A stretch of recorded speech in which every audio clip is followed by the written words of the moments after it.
Mesdames, messieurs et vous les enfants, bienvenue sur ce nouvel épisode de Disney Storybook.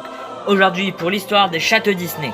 Mais ne voyageons pas d'autre côté des océans ou à l'autre bout du monde, restons en France à Disneyland Paris. Le château de la Belle au Bois dormant est le plus beau château Disney du monde.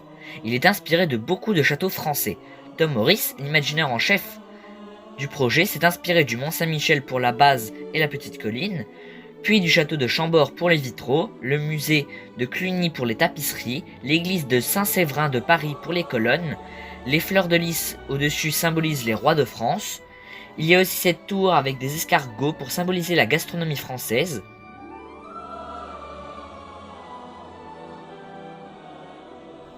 La couleur rose pâle est là pour contraster avec le ciel souvent gris de Paris. Le château est aussi en plein nord afin qu'il ne soit, pour les photos, jamais à contre-jour. Également, du côté gauche pour aller vers Fantasyland, près d'une entrée de la tanière du dragon, il y a le blason de la famille Disney. Passons à l'intérieur, car l'intérieur est encore plus riche que l'extérieur. Déjà, le château est muni de deux boutiques. La boutique du château, vendant des produits de Noël toute l'année. Dans cette boutique, beaucoup de sculptures ainsi que de couleurs de Noël. Nous retrouvons également des éléments de la Belle au Bois dormant. Merlin l'Enchanteur, vendant des produits en verre pour la plupart très chers. Pour la boutique, l'imaginaire Lin Itumura a travaillé sur cette boutique à imaginer Merlin comme un collectionneur un peu comme Léonard de Vinci, avec plein de maquettes. De plus, la boutique sert de transition pour la taverne du dragon, que nous verrons juste après. Mais un étage est aussi accessible aux visiteurs. Cet étage retrace l'histoire de Blanche-Neige. Eh ben non, forcément, la Belle au Bois dormant. Faisons le tour de l'étage. Dès que nous arrivons en haut, nous voyons tout de suite les grands vitraux. Euro Disney, pendant la construction du château, ont ramené Paul Chapman à la retraite, à former des apprentis pour faire ses vitraux.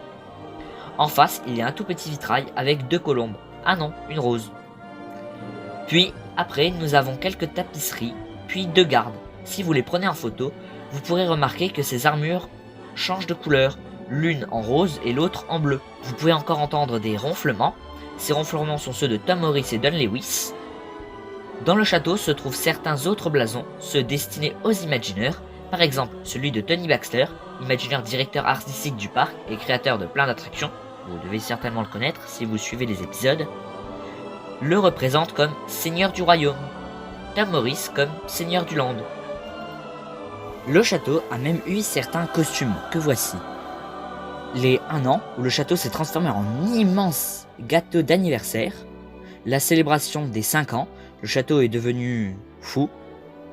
Pour beaucoup d'occasions aussi, il y a des petits cadres au-dessus du château. En voici quelques photos. Sinon, le château est le décor pour 2 spectacles. Donc il y a le Disney Dreams de 2012 à 2017 et Disney Illumination de 2017 à aujourd'hui. Je souhaite finir l'épisode sur la taverne du dragon. Ce dragon est celui de Merlin.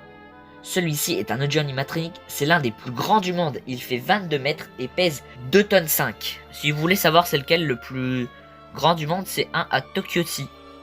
J'en parlerai peut-être une fois dans un épisode. Bon, cet épisode touche à sa fin, j'espère qu'il vous a plu, et moi je vous dis à bientôt. Au revoir.